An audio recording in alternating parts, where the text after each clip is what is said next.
So welcome everyone to this ROV chat. Today, Stephen and I will discuss inner resistance, the invisible order that binds us.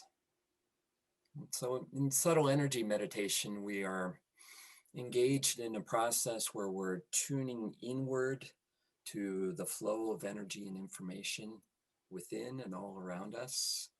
And as we do that, we often discover either that there's tensions or pains in the body, or persistent thoughts, or persistent emotions, or memories that come up. And so often in meditation, people think, oh, that's a hindrance. That's something I want to get rid of and push aside. And so what we want to talk about today is that how becoming aware of these tensions and these persistent thoughts and feelings as inner resistance, and really as the way through to finding peace and joy and flow in our lives. We need to go through them and recognize these inner resistances, become very conscious of them, and so that they can instruct us in how we're subconsciously holding tensions, pains, and traumas from the past. And the curious thing about inner resistance is, well, first of all, it's subconscious. So to our conscious minds, we don't even recognize that it's there. And when we do come upon it, our conscious minds will often say, no, that can't be it, or that's something I want to not pay attention to. But that's really exactly what we need to pay attention to. And my wife does intuitive reading and healing, and she often tells me how when she sees something in someone's energy field that is a source of resistance, and she brings that up to the client, they very often will say, oh, no, that's not it. And really, the stronger they say, that's not it, the more important and it is to recognize that that is it. So Stephen, with that as an intro, I know you have a couple stories about inner resistance to share with us. Yeah, thank you, Kevin, and love and blessings to everybody. One thing that comes to mind whenever I contemplate resistance is exactly as you say. It is like an invisible order that binds us, and until we realize that everything is pure awareness, that we don't actually negate anything, then we start to recognize that the blocks, the unconscious blocks that we hold, are also pure awareness. And that once we start to allow and embrace them and allow them to surface instead of suppressing them, there's something entirely different happens in our experience.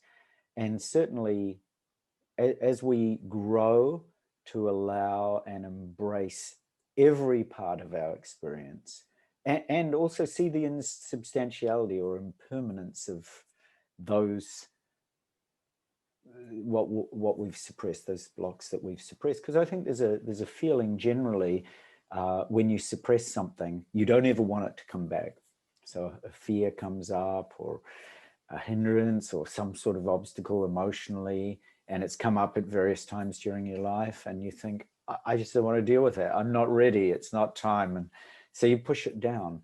And so it never gets a chance to find any air. And it also, you don't have any relationship with it any longer. It ceases to be a part of your living experience. Like, I love the story of how Mingyur Rinpoche talks about anxiety, and how on a long retreat, he had to come to terms with that anxiety. And I know in my own life, because I had that when I was very small, that anxiety about a dream state and recurring dreams, and it really helps you to come to terms with your own resistance by allowing these anxieties just to surface and know that you're okay. It's a really big step in the process of healing. So some of those resistances can have sort of amusing consequences. And I'll give you the example of my wife, since you were talking about your wife, Kevin. And so she has certain relationships in her business, that some of which are easy for her and some of which are difficult. And the more difficult ones, who she struggles with, whenever she starts to talk with them about me, they make her feel make her energy, it pulls her down, but reduces her energy levels, kind of makes her slump. So the other day we were at Starbucks and we were having coffee, or in this case it was hoji cha, so it was a roasted green tea, which we both love. And then I was asking her about the business, and she was saying, oh, look, just recently I've been feeling a little bit down about this part of the business. And I said, oh, it just so happens those are some of the relationships that you've been having a challenge with. And she said, yeah. And I said, well, what about if you look at your resistance to those relationships? And as soon as I said, and why don't you bring to mind so-and-so? So I asked her to bring to mind this person. She sort of went, and I could see her visibly, sort of her shoulders sunk, and she sort of slumped a little. And I said, look, what's happened? And then she slumped right down over the table. And I said, wow, look, she said, I've realized how much I resist that relationship, but also how it affects me. And I said, yeah, it's such a great realization to have, that your relationships are so important. If we don't allow them, if we don't embrace them, or even look at them much the same way that we would do with a difficult emotion, then we can actually suppress it and keep pushing it out of the way, unaware that it's having such a tremendous emotional and in this case also physical effect. So if you're listening, you could do this with anyone of a number of relationships in your circle of influence. You could close your eyes and go through the various people that are in that circle and feel the varying degrees of openness or resistance to each person, because it's a reality of life. Some of our relationships seem to flow a little more easily than others. So when I asked my wife to do that, she could really feel that one particular relationship had an enormous amount of resistance, to the point that it was causing this kind of physical response in her body. And she said, what did I think she should do? And I suggested that perhaps if she just simply, first of all, allow it, because that's the most important thing. Anything that's unconscious like that, an unconscious block, you've got to allow it to come up. You've got to give it some space, give it some air.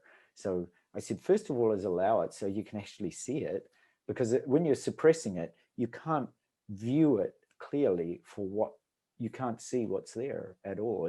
You've stopped recognizing it as pure awareness, and you've said, actually, it's something that's separate from awareness. It's something, let's put it over there. So you actually can compartmentalize it or conceptualize it or block it.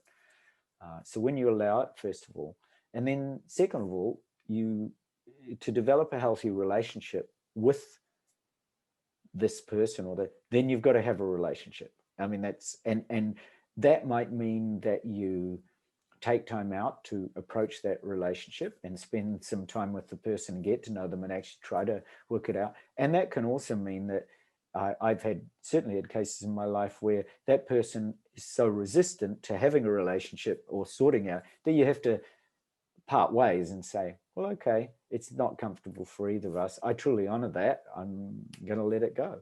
So at least that way, you're either embracing it, allowing it to come to blossom, because you're giving some time and space and allowing the relationship or the block to find some fulfillment, or you're also saying, well, it's simply not the time, and it's not going to be that easeful for either of us. So we can agree not to continue, and then at least that way, then the relationship, then she's not worrying about the relationship every single time when she gets on to social media and this particular relationship is coming up again and again and again and again. So I think it's so healthy to allow, embrace, and find what's supposed to be happening, in rather than it being an invisible order that binds you, you then help it to become a visible allowance or embrace that is boundless. And you find what it's trying to tell you. All of these resistances and unconscious blocks have a message that you're trying to tell you. And when you're not listening, because this is the point of sacred listening, when you're not listening to what's happening deep within, you'll ignore it or suppress it, or create even more resistance, which is how all those blocks occur in the body and create stress, distress, and disease. Right. And that's only when it can come up and be known, be shown, can you come to some conscious relationship with it, as you said. And also, anytime there's discomfort, and this is something that's kind of counter to our current culture of comfort and ease, is that we view any discomfort as something to push away or a pain to kill, or rather than seeing every discomfort as having information for us, like you said, having some message for us, because anything out there that is causing us discomfort is really telling us something about what we're holding in here. And as well as the uncomfortable thoughts and feelings we have in here, they also hold messages for us. They can tell us about the history of pain or discomfort that we're holding in our bodies. And only when we become aware of that, only when we allow it to rise to the surface, can we, first of all, recognize the message, learn to take different action, learn to have a different relationship with it, and have a conscious resolution with those experiences from the past that are continually imprinting themselves on the present. So I think that's something we want to really impress upon everyone in their meditation practice and their mindfulness practice, is to really monitor and pay attention to the moments of discomfort or the pains in the body or the tensions or the discomfort with others or with events, and use that as moments of consciousness, moments of awareness, because it's really, as you said, awareness prompting us to become more aware and live in a higher state of awareness. Yeah, I totally agree, Kevin. Actually, you brought to mind a recent dream that I had that did exactly this. In my studies with Tenzin Wangyal Rinpoche, he always says, people interpret things like lucid dreaming, for example, as being only a good dream. But he said, in fact, the so-called bad dreams can be just as informative and just as wise. And so a couple of nights ago, I had a lucid dream where it was filled with monsters, and they were scary. Imagine your worst horror movie and multiply that many times, and you'll get an idea of how scary it was. But in the dream, there was a point at which I recognized I was in the dream, which you do when you wake up in a lucid dream, and I was suddenly lucid, and I thought, oh, and in the dream I heard this voice, this is all awareness. And it was such a beautiful cue in the dream. And so I was able to experience working with these nightmarish ghouls and ghosts and monsters and demons in the dream. And so I tried different ways of embracing them, exterminating them, eliminating them, loving them. And in fact, what it showed was no matter what I did, because they were all awareness, they vanished, no matter whether I loved them or tried to cut their heads off with a sword. Because in a lucid dream, when you're lucid, you can literally try anything. And it was a really, really great insight, is that this was not a pretty dream. It was a very challenging dream when it started off. But because I was able to be lucid in it, I could actually recognize that all these kind of demonic apparitions and horrible forms were in fact awareness themselves. And I could be in the dream and allow them to arise. And there was I didn't have the fear associated with it. I could actually deal with them with clarity, in fact. And so that was a really good pointing out for me, exactly to what you're saying, that when these difficulties in our lives arise, these obstacles or these challenges, that the unconscious blocks that arise are really very, very important messages of healing and energy and information.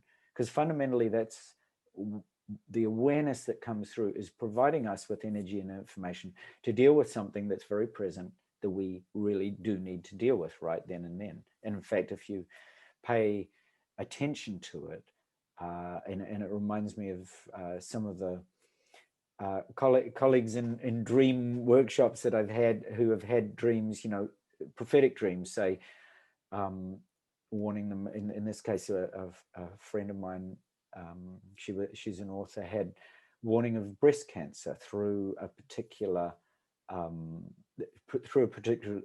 dream, which actually pointed out to this, and she went for scans, and the doctor said, no, you're all clear, there's nothing. But she had this dream and she knew it, so she went for a second opinion, and they in fact found what her dream had showed her. And I think so when we pay attention to these messages in whatever form they come, resistances, tensions, relationships, dreams, intuitions in meditation, that kind of nudge or hunch that you get where you just feel that you need to be paying more attention to something. I think those are really crucial for opening and allowing and healing. Absolutely. And in meditation, what we're learning to do is to approach everything not only by paying close attention, but to approach it from a wide space of awareness, an all-encompassing, all-inclusive, all-accepting, infinite space of awareness. And so we hope that you'll journey there with us, and that you'll take that on as a practice, and that you'll bring that wide space of awareness to all your relationships, to all your inner patterns, to all the external circumstances in your life. And know that within that wide space of awareness, whatever arises is awareness itself, speaking through what's happening to you. Beautifully said, Kevin. Thank you, everybody, so much for your support and your love. And we wish you a very beautiful time heading into the new year, 2021. So thank you always from us. Yes, thank you all for your practice.